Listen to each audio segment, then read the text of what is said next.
Bonjour tout le monde. Alors aujourd'hui, je vous invite à faire un petit tour avec moi de l'actualité et notamment sur nous concentrer en fait sur un sujet qui m'avait intéressé. Donc c'est la place en fait des brevets de type blockchain en Chine. Voilà. Donc si je reviens un peu à l'actualité, donc au niveau des news aujourd'hui, quelque chose dont on nous parle souvent, c'est on va dire une analyse de risque et d'opportunités globalisée et internalisée. Attention effectivement à la remontée des taux directeurs. Les changements de gouvernance ont pris effet au niveau de la Fed. Donc attention aux incidences. Remontée des taux directeurs, je dirais Fed et BCE. Alors les chauffeurs VTC, bon effectivement, l'ubérisation.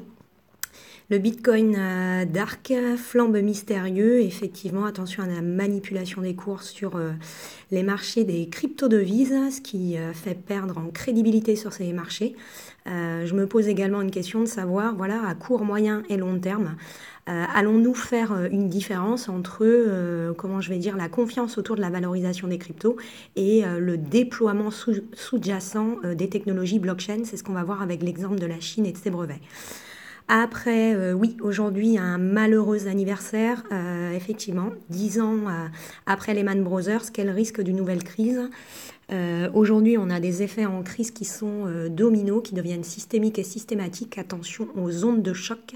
Et ces ondes de choc, effectivement, pourraient voir leur amplitude et leur fréquence augmenter avec une remontée des taux directeurs. Au niveau des capitalisations boursières, le marché des ITO, voilà l'ancêtre dinosaure des nouvelles, on va dire, valorisation, les nouveaux business models de levée de fonds pour des porteurs de projets. Donc on avait les ITO, ces anciens moyens d'investir en bourse et de capitaliser sur des marchés qu'on va dire régulés. Et maintenant on a les ICO, les Initial Coin Offering. Et puis ces petites ICO, elles évoluent. On a maintenant les STO et les ICCO. Allez voir ce qui s'était passé en Grèce. Voilà, la première IICO avait été mise en place. Donc différence entre, on va dire, tokens de type securities, utilities. Donc maintenant, on distingue, voilà, les jetons qui vont plutôt vous servir à capitaliser, thésauriser, à vous permettre d'obtenir un ROI, un Return on Investment, ou alors plutôt à côté, on va dire, des utilities, c'est-à-dire des tokens qui vont plutôt permettre en fait de soutenir la R&D des projets blockchain de façon à en faire ressortir les futurs services et produits peut-être. Ethereum, les développeurs abaissent la récompense. Ok. Et voilà, donc ça c'est l'article qui nous intéresse.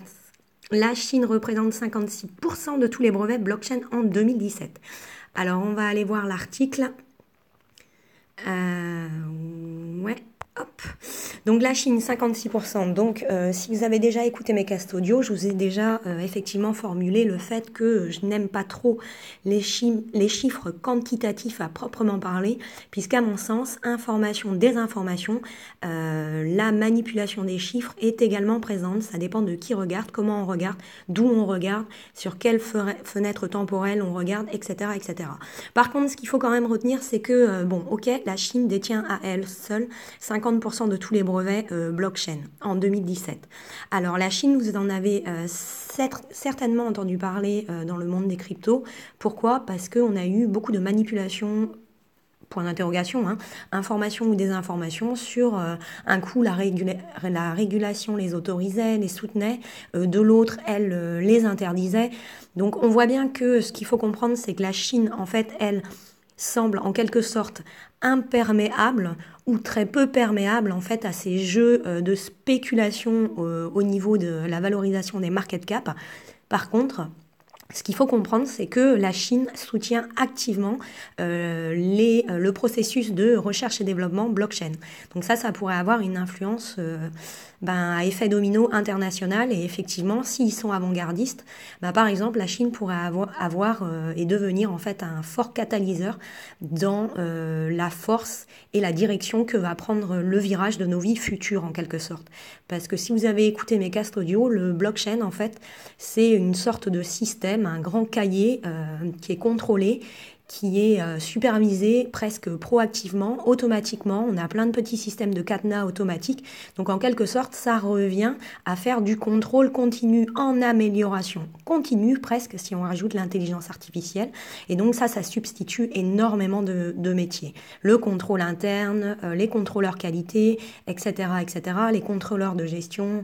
Donc on informatise tout, on va beaucoup plus loin que les solutions SAP, IRP ou encore les MES, les Manufacturing Executing System.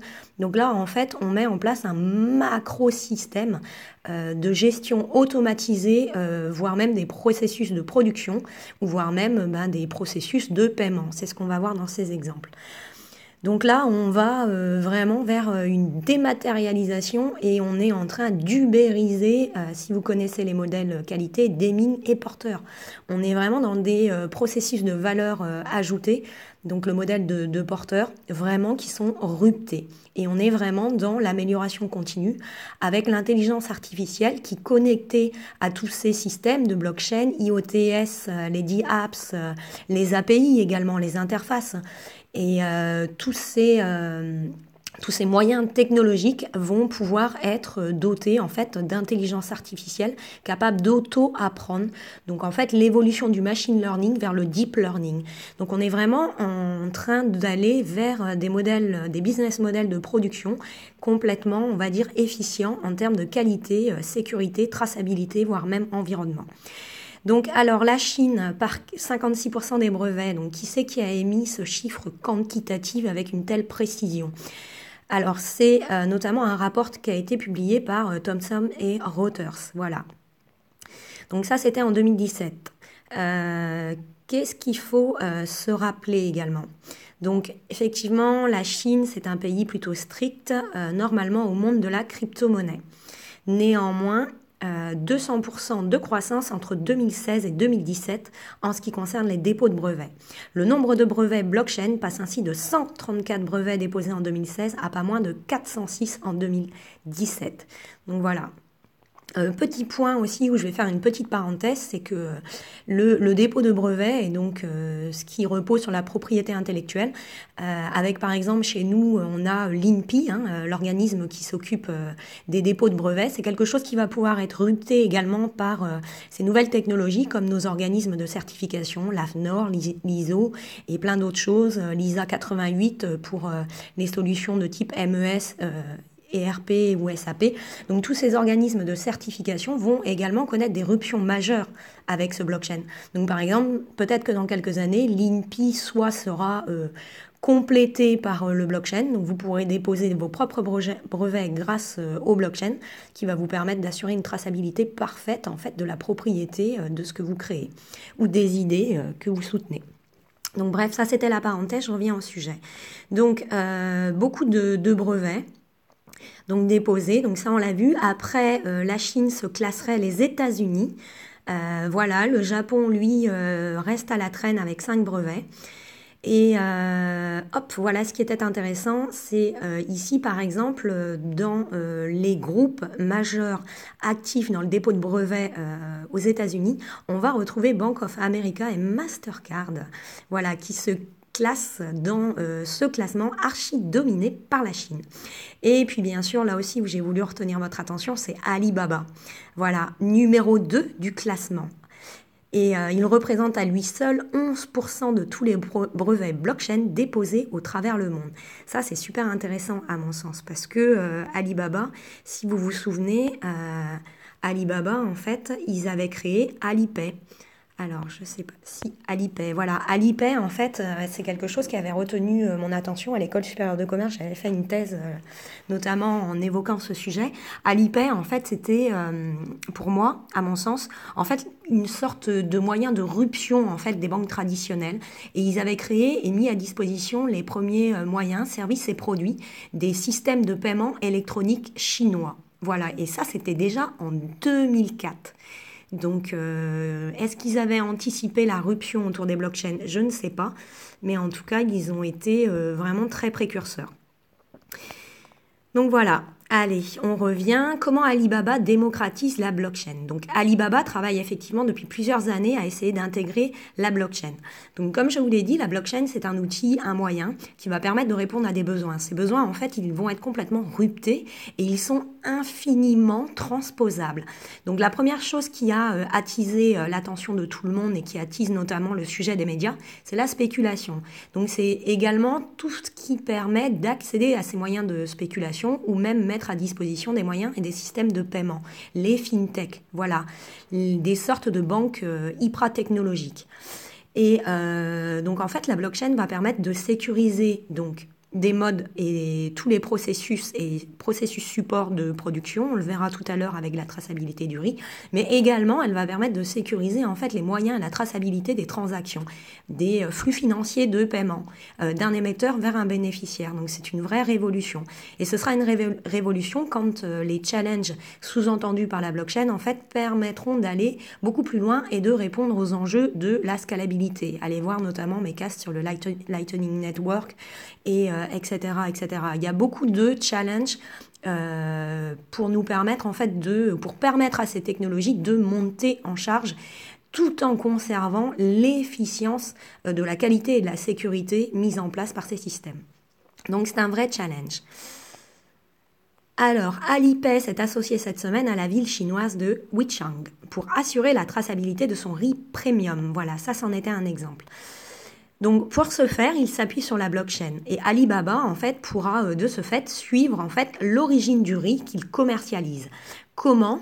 Grâce à un système qui est très ingénieux. En fait, c'est un système qu'on va rencontrer largement dans notre futur. Je pense que je ferai un cast audio qui sera et un sujet de développement qui sera consacré que à ça, mais ce sont les QR codes en fait.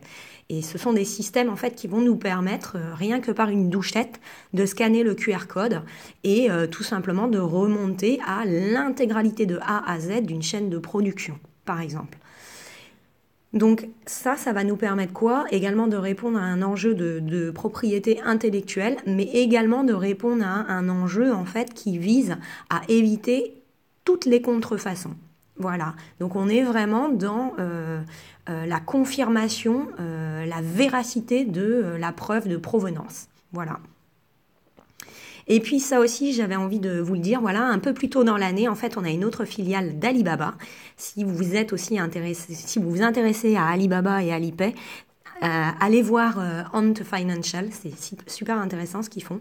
Donc eux aussi, ils ont annoncé le lancement imminent d'un système de transfert d'argent international basé sur une autre blockchain.